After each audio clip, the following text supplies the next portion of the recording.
Okay, so what we're going to do now is start to take a look at these weight tool buttons over here. So go ahead and switch to this data tab so we can see the vertex groups. Now, in most cases, you have to have the vertex groups selected over here in order to use these buttons. And these buttons also require that vertices be selected. Now, in some cases, you'll have the option where it doesn't matter which vertex group you have selected, it simply just works on all the vertices. Again, this is all about vertex groups. Now this button over here, fix deform, it doesn't work. It hasn't worked for quite a while, so we're not going to be looking at this because it doesn't do anything. So let's look at the first one, normalize all. Now you already know what this is going to do. As I've shown you already, that if you zoom in and click, let's say, on this vertex, and if we take a look at these vertex groups, we can actually change the value over here, right? And here we can control how a vertex is going to move. Now the total number over here needs to be a value of 1. Now Blender is going to do this automatically for you, but if you want to see what those numbers are, you can click on normalize. Okay, now I'm going to control Z this. Go ahead and zoom in, do shift middle mouse button to pan over here. Now when you click on normalize, notice that the numbers are changing and the vertex does not move, only the colors are changing because the colors represent the values. Click it. It doesn't move, right? Now do Control Z. Now when you have the vertex selected, because this only works on selected vertices, click on normalize all. Now when you do that, you'll notice that the vertex moved. But this is because lock active is on. So you can simply uncheck this. This will now normalize just like clicking on this button. When you have lock active, it's basically not going to include this vertex group, which we have selected over here in the normalize algorithm, right? So if you have multiple vertex groups over here, it will normalize those values, but not this one. This is why it's moving.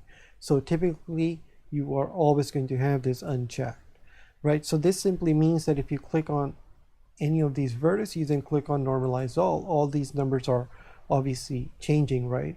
So what you can do is just press the A key to select everything and just click on normalize and make sure that this is not checked. And that's all that's going to do. Again, Blender is going to do this internally for you, but if you really care, if you want to see that information on all these vertices as normalized, that's what you would click on. Okay, now just do A to D select everything. Now let's take a look at what is normalized. This basically finds from all the selected vertices the highest value and bumps it up to 1. Okay, now if you want to see how this works, you would have to click on the vertex over here and click on normalize. When we click this, it's just going to shoot that up to 1. Okay, do Control Z to undo this. So this means that we can use it to actually blend this together, right? Meaning that if we click over here, you can see that it's not 1. Now if you press the shift key down, click on this one and this one, here we can use these 3 and it's going to basically make this shoot up to 1 and change these a little bit so we have a nice gradient. So if we click on normalize, you'll see that it's going to change this to 1. Now press the shift key down and deselect this one and click on normalize. We're basically making the red color go this way. That's how it's used, right? Now, of course, if you click on normalize again, it's not going to do anything. And not only that, if we click over here, all these vertices, and if you select a vertex that already has a value of 1 and click on normalize, it's not going to do anything. It stops right away as soon as it finds a vertex with the highest value of 1. Okay, so it only functions when the highest value of the vertices that it finds is not at 1. So that's the use for what this is. Now mirror is going to do exactly the same thing that you've seen before. It's just going to mirror your vertex groups, right? Now to see this one, what we're going to have to do is click on the armature, click on this bone, do Alt R to put it back together. Click on the figure, press the tab key, press the A key to select all the vertices. Go into the data tab, come in over here and just do remove from all groups to knock everything out. Press the tab key to go back into object mode. go over here, and of course we have to apply the mirror modifier because it would be pointless to use this function with it. And now let's go ahead and actually find this bone over here. I'm going to do A to D select the def dot arm. So I'm going to open this up, type in def dot arm dot upper, which is dot L and dot R, right? So over here, go ahead and press the C key to go to the circle select and just select a bunch of vertices over here, right? Right click to get out of it. Now since we have dot L selected, we can just do assign, and it's going to assign it. Shift middle mouse button. Now if we want to mirror this vertex group, we can actually use the same concept. As I've shown you, you have to have the vertices selected on this end. A to D select everything, press the C key, and just select a bunch of vertices over here like this. Okay, as long as the same vertices from this end are selected over here. Right click to cancel. Now when we have this selected and we click on a mirror, right, now when we switch over here, it should mirror it, right? Okay, so I'm going to go ahead and click this, right? So now if you click on select this to select these vertices too, meaning that you can just press the C key and just select everything over here. It doesn't really matter, right? So now when you have both ends selected, we're actually going to be moving this vertex group over here, right? You've already seen how this works, right? It's going to completely move it to the left side. It's the same exact concept. Now let's go ahead and just reload this file over here.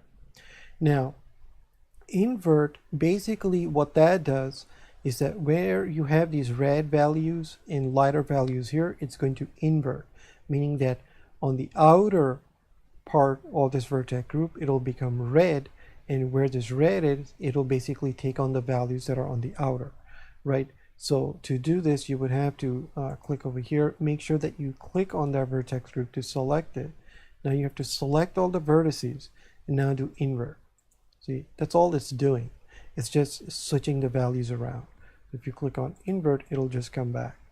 Now, still having this vertex group selected, you already know how clean works. If we click over here, we can of course do this and start to drop those vertex groups from here, okay? So I'm just going to make this go on a 0 over here, okay? Now, if you look at, let's actually look at smooth first to understand this one. So if you click on smooth, what that's going to do is basically start from the outer edges, meaning start changing the values from the outer edges and slowly start to come in. So you can start to smooth this. So over here you'll see that probably by default you'll have a 0.5, and this is iterations. So if you click over here, you can see that we can start to smooth out the values from the outer to inwards, right? It's just a gradient system. That's all this is. You can increase this by the factor, right? And expand and contract is now going to go from the center outwards, right? That's all it's doing. How do you want to smooth from the outer to the inner? Okay, that's what that does. Now if we click on levels, right, what that's going to do is basically change the values of all the vertices at once. So over here, if you click over here, you'll see that when we gain it, right, all the values for the vertices are changing at the same time.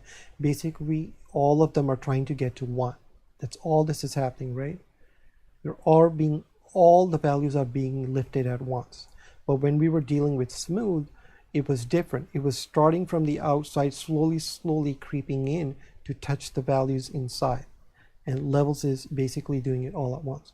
And of course, what gain is just gain, right? From its center, you're increasing it from the center, so it goes outwards a lot better.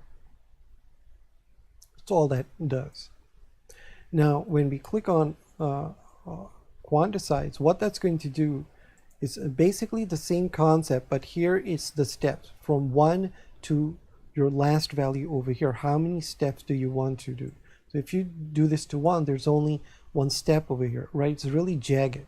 Now, if you increase this to a lot more, it'll basically add more steps between the value of 1 and a 0. So actually, if you hover your mouse, it'll tell you what it does. Set weights to a fixed number of steps, right? It's a gradient concept. That's what that is.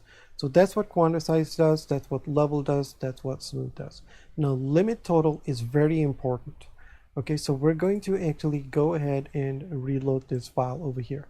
So the thing with video game engines are, especially when you're modeling like this, so if you click on a vertex here on the neck, you'll notice that we have quite a bit of vertex groups over here because we're in a very crowded area of bones. Okay, so when it comes to video game engines, the limit is that when you're dealing with vertex vertices and vertex groups that have to do with the bones to deform them, they can only be a total of 4 vertex groups. We're talking about the actual deformed bones over here, right? So that's what this does. So if you have this, let's say, vertex selected, click on limit total, you'll notice that we can actually change this number and limit to how many vertex groups are going to be allowed on all our vertices. Right now we just have one selected. So this is basically based on bone chains, right? It's going to start, you can imagine like a radius, it's going to go to the outer bone chains and start dropping them first and try to keep closer over here. So you always want this at 4, not more than 4. So this will not give you any errors when you actually start using it in game engines like Unity, right? So to fix this, all you have to do is really press the A key to select everything, and when you do over here limit total, if you have to set on, let's say, 4, then you just click on this vertex and you'll see that everything's down to 4. Okay, meaning that over here it'll just be 2, but anything above 4 will be 4. So that's how this works. So you're going to be using this limit total quite a bit when you are going through the rigging process. So you'll see how this works when we actually get to that step, right? So all of these are very straightforward as to how to use them. Okay, so let's just go ahead and now reload this file. So I'll see you in the next lesson. Thank you.